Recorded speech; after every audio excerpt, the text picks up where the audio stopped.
La parole est à Monsieur Pierre Lelouch pour le groupe Les Républicains et pour 5 minutes. Ce sera le dernier. Nous lèverons à l'issue de cette intervention. Merci, Monsieur le Président. Madame la Ministre, mes chers collègues. Bon, allez, merci, vous me laissez assumer exactement. Voilà, et Monsieur Lelouch va savoir ce que c'est que d'interrompre, je ne l'espère pas, vous pourrez savoir à l'issue de son intervention ce que c'est que d'interrompre ses collègues. Allez-y, monsieur. Je vous donnerai 24 secondes de plus. Merci. En découvrant votre proposition de loi, Madame la Ministre, la fameuse sentence de Montesquieu m'est revenue à l'esprit. Pardon, Madame. Je pense qu'elle est partagée par le gouvernement, donc j'ai fait un amalgame. Les lois inutiles affaiblissent les lois nécessaires. J'ai fait le compte. Sous cette législature, pas moins de 4 lois successives auront été discutées et votées ici concernant le droit de l'avortement. Celle du 31 mars 2013, prise en charge de l'IVG à 100%. Celle du 4 août 2014, supprimant la notion de détresse. La loi santé de 2016, qui a supprimé le délai de réflexion de 7 jours, donné aux sages-femmes le droit de pratiquer les IVG médicamenteuses et introduit le tiers payant. Ce 4e texte vient modifier une autre loi, adoptée également sous un gouvernement socialiste finissant, le 27 janvier 1993, qui avait introduit le délit d'entrave, qu'il s'agit aujourd'hui d'élargir à l'entrave électronique, si j'ose dire. Vous voulez réprimer toute information, toute opinion sur Internet qui ne serait pas dans la ligne du discours gouvernemental sur l'IVG. Pourquoi pareille frénésie législative? Est-ce pour faire diversion suite à l'impuissance patente de vos gouvernements face à la crise, au chômage de masse, à l'immigration non contrôlée, à la désindustrialisation, aux menaces nouvelles contre les Français? Est-ce pour instruire un faux procès, on n'a fait que cela aujourd'hui, à 3 mois des élections présidentielles, pour présenter la droite comme étant dangereuse et remettant en cause en permanence l'IVG? Mais qui, sur ces bancs, remet en cause ce droit? Certainement pas moi, mes chers collègues, certainement pas mes collègues du groupe Les Républicains.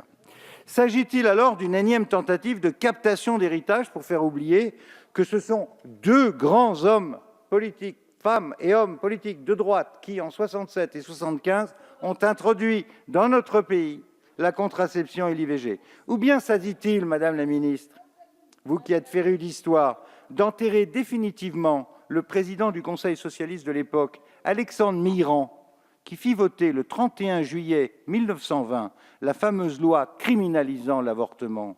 100 ans plus tard, ironiquement, la boucle est bouclée par les mêmes socialistes. Ce que Mirand considérait à l'époque comme un délit contre la nation, c'est-à-dire l'avortement et l'incitation à l'avortement, au nom de l'urgence nataliste au lendemain de la Première Guerre mondiale, est vu sous Hollande, tout au contraire, comme une liberté fondamentale, une liberté qui ne doit dès lors souffrir non seulement aucune entrave physique, et naturellement, sur ce point tout le monde est d'accord, mais aucune discussion d'aucune sorte, d'où l'idée défendue par votre texte, parfaitement liberticide, de sanctionner a priori toute prise de position sur Internet qui pourrait inciter à la réflexion, à une information autre que celle de l'État.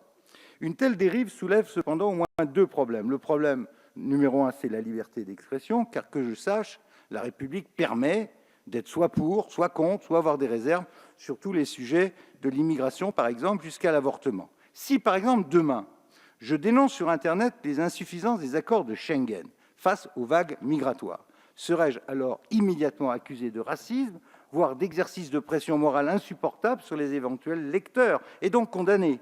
Pourtant, il existe bien un droit fondamental, qui est le droit d'asile, reconnu dans notre Constitution, reconnu dans les textes européens, reconnu par la jurisprudence de la CEDH. Supposons maintenant que j'écrive sur Internet ceci. Ouvrez les guillemets. Personne n'a jamais contesté, et le ministre de la Santé moins que quiconque, que l'avortement soit un échec, quand il n'est pas un drame. Tout en évitant d'instituer une procédure qui puisse détourner la femme d'y avoir recours, le projet prévoit donc diverses consultations qui doivent conduire à mesurer toute la gravité de la décision que la femme se propose de prendre. Vous savez, mes chers collègues, Madame la Ministre, qui a écrit ces mots? Qui les a prononcés ici même, le 26 novembre 1974? C'est Madame Simone Veil. Votre loi interdirait aujourd'hui à Madame Simone Veil d'écrire cela. Vous vous rendez compte?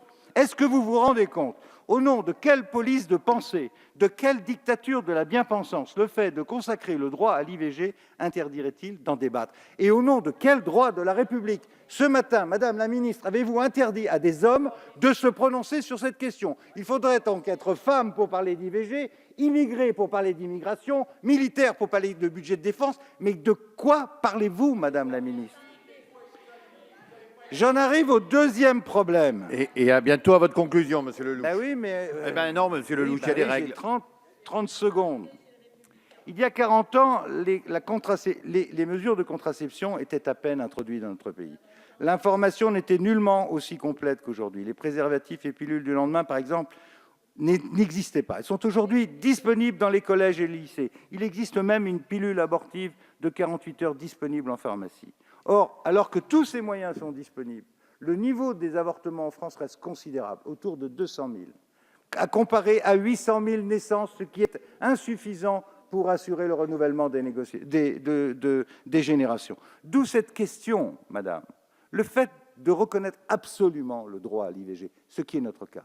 Le fait de refuser toute entrave, ce qui est absolument reconnu de notre côté, ne nous interdit pas de poser ce problème. Il ne faut pas que l'IVG dérive vers une forme de contraception, au moment même où la contraception est diffusée dans notre pays. La souffrance, elle est considérable. Et je vous demande de comprendre que merci, monsieur. notre Merci, attitude monsieur Lelouch. est dictée par ce simple souci de...